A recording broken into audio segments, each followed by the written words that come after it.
Public Kannada. ನಾನು ಸ್ಮಿತಾ ರಂಗನಾಥ್. ನನ್ನ ಜೊತೆಯಲ್ಲಿದ್ದಾರೆ ನನ್ನ ಕಲೀಗ್ ಶ್ರೀಪಾದ್ ಪಾಟೀಲ್. ರನ್ಯಾ ರಾವ್ ಚಿನ್ನ ಸ್ಮಗ್ಲಿಂಗ್ ಪ್ರಕರಣಕ್ಕೆ ಸಂಬಂಧಪಟ್ಟಂತೆ ಈ ತನಿಖೆ ಮುಂದುವರೆದಂತೆಲ್ಲ ಸ್ಫೋಟಕ ಅನುಮಾನಗಳು, ಅಂಶಗಳು ಬೆಳಕಿಗೆ ಬರ್ತಾ ಇದೆ. ರನ್ಯಾ ರಾವ್ ಚಿನ್ನ ಸ್ಮಗ್ಲಿಂಗ್ ಹಿಂದಿದೆಯಾ? ಹವಾಲಾ ದಂಧೆಯ ಕೈವಾಡ? ಬರೋಬ್ಬರಿ 14.5 ಕೆಜಿ ಚಿನ್ನವನ್ನ ಖರೀದಿ ಮಾಡಲಿಕ್ಕೆ ಹಣ ಪಾವತಿ ಮಾಡಿದ್ ಹೇಗೆ? ಬಗೆದಷ್ಟು ಬಯಲಾಗ್ತಾ ಇದೆ ರನ್ಯಾ ಚಿನ್ನದ ರಹಸ್ಯ. ಮದುವೆಯಾದ 3 ತಿಂಗಳಲ್ಲೇ ಸ್ಮಗ್ಲಿಂಗಿಗೆ ಇಳಿದಿದ್ಲು ನಟಿ. ಪ್ರತಿಷ್ಠಿತ ಪೊಲಿಟಿಕಲ್ ಫ್ಯಾಮಿಲಿಯಲ್ಲಿಯೇ ರನ್ಯಾ ಮದುವೆಯಾಗಿತ್ತು. ತಾಜ್ ಬಸ್ ಸ್ಟ್ಯಾಂಡ್ನಲ್ಲಿ ಅದ್ದೂರಿಯಾಗಿ ವಿವಾಹ ಕಾರ್ಯಕ್ರಮ ಕೂಡ ನಡೆದಿತ್ತು. 3 ತಿಂಗಳ ಹಿಂದಷ್ಟೇ ಈ ಮದುವೆ ಕಾರ್ಯಕ್ರಮ ಆಗಿತ್ತು. ಹಾಗೆ ಐಷಾರಾಮಿ ಫ್ಲಾಟ್ ಒಂದಕ್ಕೂ ಕೂಡ ಈಕೆ ಶಿಫ್ಟ್ ಆಗಿದ್ಲು.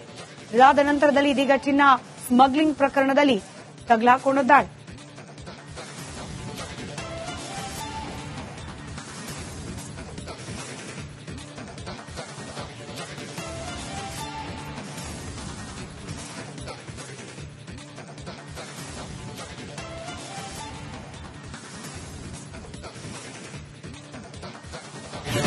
ಮತ್ತಷ್ಟು ಡೀಟೇಲ್ಸ್ ನಮ್ಮ ಪ್ರತಿನಿಧಿ ನಾಗರಾಜ್ ನೀಡ್ತಾ ಹೋಗ್ತಾರೆ. ನೇರ ಸಂಪರ್ಕದಲ್ಲಿದ್ದಾರೆ ನಾಗರಾಜ್. ಹವಾಲಾದ ಅಂಶಗಳು ಕೂಡ ಇದೀಗ ಅನುಮಾನದ ಸ್ವರೂಪದಲ್ಲಿ ಈ ಚಿನ್ನ ಸ್ಮಗ್ಲಿಂಗ್ ಪ್ರಕರಣದಲ್ಲಿ ಕಾಣೋಕ್ ಸಿಗ್ತಾ ಇದೆ. ಡೀಟೇಲ್ಸ್ ಹಂಚಿಕೊಳ್ಳೋದಕ್ಕಾಗಿ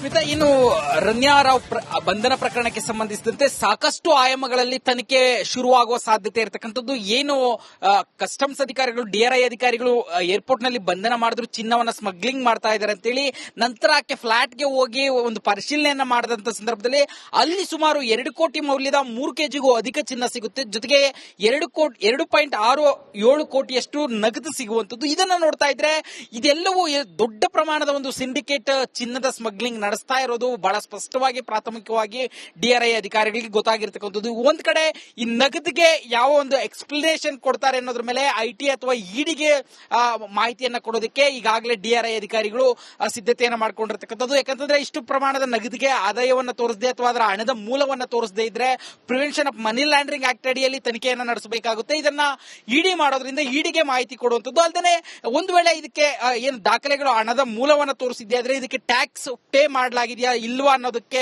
ಪರಿಶೀಲನೆಗಾಗಿ ಆದಾಯ ತೆರಿಗೆ ಇಲಾಖೆ ಅಧಿಕಾರಿಗಳಿಗೆ ಮಾಹಿತಿಯನ್ನು ಕೊಡುವಂತದ್ದು. ಜೊತೆಗೆ ಇಲ್ಲಿ ಏನು ಗೋಲ್ಡ್ ಸ್ಮಗ್ಲಿಂಗ್ ಆಗ್ತಾ ಇದ್ರು ಇವ್ರ ಮೇಲೆ ಯಾವೆಲ್ಲ ಕಾಯ್ದೆಗಳನ್ನ ಇನ್ವೋಕ್ ಮಾಡ್ತಾರೆ, ಕೇವಲ ಏನು ಕಸ್ಟಮ್ಸ್ ಆಕ್ಟ್ 1962 ಇದೆ ಇದರ ಪ್ರಕಾರ ಮಾತ್ರ ಇವ್ರ ಮೇಲೆ ಸೆಕ್ಷನ್ ಗಳನ್ನ ಹಾಕುತ್ತಾರ ಅಥವಾ ಚಿನ್ನದ ಸ್ಮಗ್ಲಿಂಗ್ ಅಂತಾನೆ ಏನು ವಿಶೇಷವಾದ ಒಂದು ಕಾಯ್ದೆ ಇದೆ, COFEPOSA conservation of foreign exchange and prevention of smuggling activity, ಈ ಕಾಯ್ದೆ ಅಡಿಯಲ್ಲಿ ಪ್ರಕರಣವನ್ನು ದಾಖಲಿಸಿ ಈ ಒಂದು ಪೂರ್ತಿ ಸಿಂಡಿಕೇಟ್ ಅನ್ನ ಬೇಧಿಸುವ ಒಂದು ಕೆಲಸವನ್ನ ಮಾಡ್ತಾರ ಅನ್ನೋದು ಒಂದ್ ಕಡೆ ಪ್ರಶ್ನೆ ಆದ್ರೆ, ಮತ್ತೊಂದು ಕಡೆ ಕೇವಲ ರನ್ಯಾ ರಾವ್ ಮಾತ್ರ ಇದಾರಾ ಅಥವಾ ಇನ್ನು ಯಾರೆಲ್ಲ ಇದ್ದಾರೆ ಅನ್ನೋದ್ರ ಬಗ್ಗೆ ಸಹ ಡಿಆರ್ಐ ಅಧಿಕಾರಿಗಳ ತನಿಖೆ ಮುಂದುವರೆದಿರ್ತಕ್ಕಂಥದ್ದು. ಸ್ಮಿತಾ, ಧನ್ಯವಾದ ನಾಗರಾಜ್ ಮಾಹಿತಿಗಾಗಿ.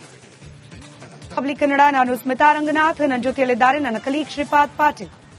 ರನ್ಯಾ ರಾವ್ ಚಿನ್ನ ಸ್ಮಗ್ಲಿಂಗ್ ಪ್ರಕರಣಕ್ಕೆ ಸಂಬಂಧಪಟ್ಟಂತೆ ಈ ತನಿಖೆ ಮುಂದುವರೆದಂತೆಲ್ಲ ಸ್ಫೋಟಕ ಅನುಮಾನಗಳು, ಅಂಶಗಳು ಬೆಳಕಿಗೆ ಬರ್ತಾ ಇದೆ. ರನ್ಯಾ ರಾವ್ ಚಿನ್ನ ಸ್ಮಗ್ಲಿಂಗ್ ಹಿಂದಿದೆಯಾ? ಹವಾಲಾ ದಂಧೆಯ ಕೈವಾಡ? ಬರೋಬ್ಬರಿ 14.5 ಕೆಜಿ ಚಿನ್ನವನ್ನ ಖರೀದಿ ಮಾಡಲಿಕ್ಕೆ ಹಣ ಪಾವತಿ ಮಾಡಿದ್ ಹೇಗೆ? ಬಗೆದಷ್ಟು ಬಯಲಾಗ್ತಾ ಇದೆ ರನ್ಯಾ ಚಿನ್ನದ ರಹಸ್ಯ. ಮದುವೆಯಾದ 3 ತಿಂಗಳಲ್ಲೇ ಸ್ಮಗ್ಲಿಂಗಿಗೆ ಇಳಿದಿದ್ಲು ನಟಿ. ಪ್ರತಿಷ್ಠಿತ ಪೊಲಿಟಿಕಲ್ ಫ್ಯಾಮಿಲಿಯಲ್ಲಿಯೇ ರನ್ಯಾ ಮದುವೆಯಾಗಿತ್ತು. ತಾಜ್ ಬಸ್ ಸ್ಟ್ಯಾಂಡ್ನಲ್ಲಿ ಅದ್ದೂರಿಯಾಗಿ ವಿವಾಹ ಕಾರ್ಯಕ್ರಮ ಕೂಡ ನಡೆದಿತ್ತು. 3 ತಿಂಗಳ ಹಿಂದಷ್ಟೇ ಈ ಮದುವೆ ಕಾರ್ಯಕ್ರಮ ಆಗಿತ್ತು. ಹಾಗೆ ಐಷಾರಾಮಿ ಫ್ಲಾಟ್ ಒಂದಕ್ಕೂ ಕೂಡ ಈಕೆ ಶಿಫ್ಟ್ ಆಗಿದ್ಲು. ಇದಾದ ನಂತರದಲ್ಲಿ ಇದೀಗ ಚಿನ್ನ ಸ್ಮಗ್ಲಿಂಗ್ ಪ್ರಕರಣದಲ್ಲಿ ತಗಲಾಕೊಂಡಿದ್ದಾಳೆ.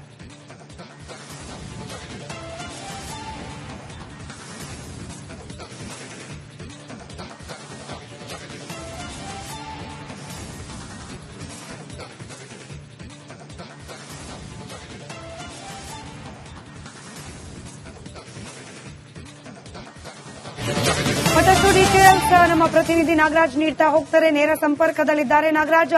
ಹವಾಲಾದ ಅಂಶಗಳು ಕೂಡ ಇದೀಗ ಅನುಮಾನದ ಸ್ವರೂಪದಲ್ಲಿ ಈ ಚಿನ್ನ ಸ್ಮಗ್ಲಿಂಗ್ ಪ್ರಕರಣದಲ್ಲಿ ಕಾಣೋಕ್ ಸಿಗ್ತಾ ಇದೆ. ಡೀಟೇಲ್ಸ್ ಹಂಚಿಕೊಳ್ಳೋದಕ್ಕಾಗಿ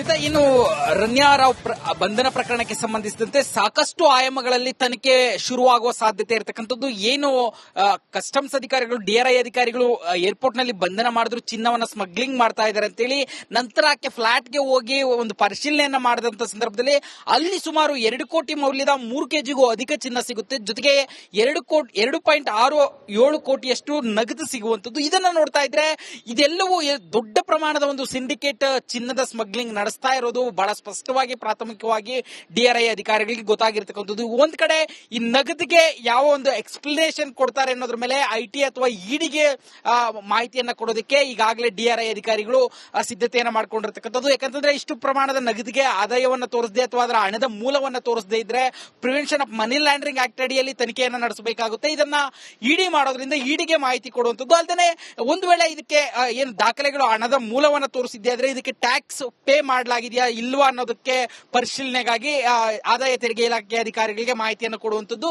ಜೊತೆಗೆ ಇಲ್ಲಿ ಏನು ಗೋಲ್ಡ್ ಸ್ಮಗ್ಲಿಂಗ್ ಆಗ್ತಾ ಇದ್ರು, ಇವ್ರ ಮೇಲೆ ಯಾವೆಲ್ಲ ಕಾಯ್ದೆಗಳನ್ನ ಇನ್ವೋಕ್ ಮಾಡ್ತಾರೆ, ಕೇವಲ ಏನು ಕಸ್ಟಮ್ಸ್ ಆಕ್ಟ್ 1962 ಇದೆ, ಇದರ ಪ್ರಕಾರ ಮಾತ್ರ ಇವ್ರ ಮೇಲೆ ಸೆಕ್ಷನ್ ಗಳನ್ನ ಹಾಕ್ತಾರ, ಅಥವಾ ಚಿನ್ನದ ಸ್ಮಗ್ಲಿಂಗ್ ಅಂತಾನೆ ಏನು ವಿಶೇಷವಾದ ಒಂದು ಕಾಯ್ದೆ ಇದೆ, COFEPOSA conservation of foreign exchange and prevention of smuggling activity, ಈ ಕಾಯ್ದೆ ಅಡಿಯಲ್ಲಿ ಪ್ರಕರಣವನ್ನು ದಾಖಲಿಸಿ ಈ ಒಂದು ಪೂರ್ತಿ ಸಿಂಡಿಕೇಟ್ ಅನ್ನ ಬೆಳೆಸುವ ಒಂದು ಕೆಲಸವನ್ನ ಮಾಡ್ತಾರ ಅನ್ನೋದು ಒಂದ್ ಕಡೆ ಪ್ರಶ್ನೆ ಆದ್ರೆ, ಮತ್ತೊಂದು ಕಡೆ ಕೇವಲ ರನ್ಯಾ ರಾವ್ ಮಾತ್ರ ಇದಾರಾ ಅಥವಾ ಇನ್ನು ಯಾರೆಲ್ಲ ಇದ್ದಾರೆ ಅನ್ನೋದ್ರ ಬಗ್ಗೆಯೂ ಸಹ DRI ಅಧಿಕಾರಿಗಳ ತನಿಖೆ ಮುಂದುವರೆದಿರ್ತಕ್ಕಂಥದ್ದು. ಸ್ಮಿತಾ, ಧನ್ಯವಾದ ನಾಗರಾಜ್ ಮಾಹಿತಿಗಾಗಿ. ಪಬ್ಲಿಕ್ ಕನ್ನಡ, ನಾನು ಸ್ಮಿತಾ ರಂಗನಾಥ್. ನನ್ನ ಜೊತೆಯಲ್ಲಿದ್ದಾರೆ ನನ್ನ ಕಲೀಗ್ ಶ್ರೀಪಾದ್ ಪಾಟೀಲ್. ರನ್ಯಾ ರಾವ್ ಚಿನ್ನ ಸ್ಮಗ್ಲಿಂಗ್ ಪ್ರಕರಣಕ್ಕೆ ಸಂಬಂಧಪಟ್ಟಂತೆ ಈ ತನಿಖೆ ಮುಂದುವರೆದಂತೆಲ್ಲ ಸ್ಫೋಟಕ ಅನುಮಾನಗಳು, ಅಂಶಗಳು ಬೆಳಕಿಗೆ ಬರ್ತಾ ಇದೆ. ರನ್ಯಾ ರಾವ್ ಚಿನ್ನ ಸ್ಮಗ್ಲಿಂಗ್ ಹಿಂದಿದೆಯಾ, ಹವಾಲಾ ದಂಧೆಯ ಕೈವಾಡ, ಬರೋಬ್ಬರಿ 14.5 ಕೆಜಿ ಚಿನ್ನವನ್ನ ಖರೀದಿ ಮಾಡಲಿಕ್ಕೆ ಹಣ ಪಾವತಿ ಮಾಡಿದ ಹೇಗೆ ಬಗೆದಷ್ಟು ಬಯಲಾಗ್ತಾ ಇದೆ. ರನ್ಯಾ ಚಿನ್ನದ ರಹಸ್ಯ. ಮದುವೆಯಾದ 3 ತಿಂಗಳಲ್ಲೇ ಸ್ಮಗ್ಲಿಂಗಿಗೆ ಇಳಿದಿದ್ಲು ನಟಿ. ಪ್ರತಿಷ್ಠಿತ ಪೊಲಿಟಿಕಲ್ ಫ್ಯಾಮಿಲಿಯಲ್ಲೇ ರನ್ಯಾ ಮದುವೆಯಾಗಿತ್ತು. ತಾಜ್ ವೆಸ್ಟ್ ಎಂಡ್ ನಲ್ಲಿ ಅದ್ದೂರಿಯಾಗಿ ವಿವಾಹ ಕಾರ್ಯಕ್ರಮ ಕೂಡ ನಡೆದಿತ್ತು. 3 ತಿಂಗಳ ಹಿಂದಷ್ಟೇ ಈ ಮದುವೆ ಕಾರ್ಯಕ್ರಮ ಆಗಿತ್ತು. ಹಾಗೆ ಐಷಾರಾಮಿ ಫ್ಲಾಟ್ ಒಂದಕ್ಕೂ ಕೂಡ ಈಕೆ ಶಿಫ್ಟ್ ಆಗಿದ್ಲು. ಇದಾದ ನಂತರದಲ್ಲಿ ಇದೀಗ ಚಿನ್ನ ಸ್ಮಗ್ಲಿಂಗ್ ಪ್ರಕರಣದಲ್ಲಿ ತಗಲಾಕೊಂಡಿದ್ದಾಳೆ.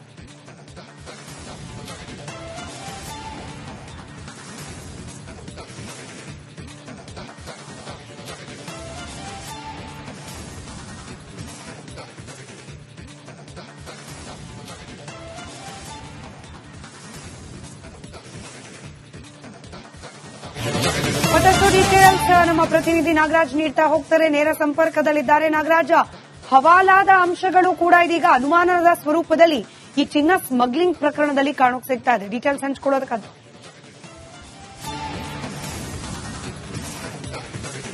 ಸ್ಮಿತಾ, ಇನ್ನು ರನ್ಯಾ ರಾವ್ ಬಂಧನ ಪ್ರಕರಣಕ್ಕೆ ಸಂಬಂಧಿಸಿದಂತೆ ಸಾಕಷ್ಟು ಆಯಾಮಗಳಲ್ಲಿ ತನಿಖೆ ಶುರುವಾಗುವ ಸಾಧ್ಯತೆ ಇರತಕ್ಕಂಥದ್ದು. ಏನು ಕಸ್ಟಮ್ಸ್ ಅಧಿಕಾರಿಗಳು, DRI ಅಧಿಕಾರಿಗಳು ಏರ್ಪೋರ್ಟ್ ನಲ್ಲಿ ಬಂಧನ ಮಾಡಿದ್ರು, ಚಿನ್ನವನ್ನ ಸ್ಮಗ್ಲಿಂಗ್ ಮಾಡ್ತಾ ಇದ್ದಾರೆ ಅಂತೇಳಿ ನಂತರ ಆಕೆ ಫ್ಲಾಟ್ಗೆ ಹೋಗಿ ಒಂದು ಪರಿಶೀಲನೆಯನ್ನ ಮಾಡಿದಂತ ಸಂದರ್ಭದಲ್ಲಿ ಅಲ್ಲಿ ಸುಮಾರು 2 ಕೋಟಿ ಮೌಲ್ಯದ 3 ಕೆಜಿಗೂ ಅಧಿಕ ಚಿನ್ನ ಸಿಗುತ್ತೆ. ಜೊತೆಗೆ 2.67 ಕೋಟಿಯಷ್ಟು ನಗದು ಸಿಗುವಂತದ್ದು. ಇದನ್ನ ನೋಡ್ತಾ ಇದ್ರೆ ಇದೆಲ್ಲವೂ ದೊಡ್ಡ ಪ್ರಮಾಣದ ಒಂದು ಸಿಂಡಿಕೇಟ್ ಚಿನ್ನದ ಸ್ಮಗ್ಲಿಂಗ್ ನಡೆಸ್ತಾ ಇರೋದು ಬಹಳ ಸ್ಪಷ್ಟವಾಗಿ ಪ್ರಾಥಮಿಕವಾಗಿ DRI ಅಧಿಕಾರಿಗಳಿಗೆ ಗೊತ್ತಾಗಿರ್ತಕ್ಕಂಥದ್ದು. ಒಂದ್ ಕಡೆ ಈ ನಗದಿಗೆ ಯಾವ ಒಂದು ಎಕ್ಸ್ಪ್ಲನೇಷನ್ ಕೊಡ್ತಾರೆ ಅನ್ನೋದ್ರ ಮೇಲೆ IT ಅಥವಾ EDಗೆ ಮಾಹಿತಿಯನ್ನ ಕೊಡೋದಕ್ಕೆ ಈಗಾಗಲೇ DRI ಅಧಿಕಾರಿಗಳು ಸಿದ್ಧತೆಯನ್ನ ಮಾಡ್ಕೊಂಡಿರ್ತಕ್ಕಂಥದ್ದು. ಯಾಕಂತಂದ್ರೆ ಇಷ್ಟು ಪ್ರಮಾಣದ ನಗದಿಗೆ ಆದಾಯವನ್ನ ತೋರಿಸದೆ ಅಥವಾ ಅದರ ಹಣದ ಮೂಲವನ್ನ ತೋರಿಸದೇ ಇದ್ರೆ prevention of money laundering act ಅಡಿಯಲ್ಲಿ ತನಿಖೆಯನ್ನ ನಡೆಸಬೇಕಾಗುತ್ತೆ. ಇದನ್ನ ED ಮಾಡೋದ್ರಿಂದ EDಗೆ ಮಾಹಿತಿ ಕೊಡುವಂತದ್ದು. ಅಲ್ಲದೆ ಒಂದು ವೇಳೆ ಇದಕ್ಕೆ ಏನು ದಾಖಲೆಗಳು ಹಣದ ಮೂಲವನ್ನ ತೋರಿಸಿದ್ದೆ ಆದ್ರೆ ಇದಕ್ಕೆ ಟ್ಯಾಕ್ಸ್ ಪೇ ಮಾಡಲಾಗಿದೆಯಾ ಇಲ್ವಾ ಅನ್ನೋದಕ್ಕೆ